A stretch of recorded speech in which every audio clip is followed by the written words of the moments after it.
நரசிம்மா அவதாரம்.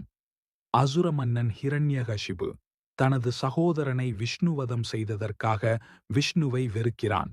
அவன் மக்களுக்கு பயம் ஏற்படுத்தி தன்னை கடவுள் என வலியுறுத்துகிறான்.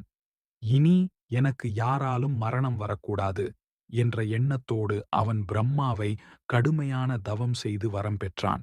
மனிதனால் இல்லை, மிருகத்தால் இல்லை, பகலில் இல்லை, இரவில் இல்லை, உள்ளும் இல்லை, வெளியும் இல்லை, ஆயுதத்தால் இல்லை. இவ்வாறான சிக்கலான வரத்தால் யாராலும் அவனை வெல்ல முடியவில்லை. ஹிரண்யனின் மகன் பிரஹலாதன் விஷ்ணுவின் தீவிர பக்தன். அவன் கூறுவான், எல்லாம் விஷ்ணுவே.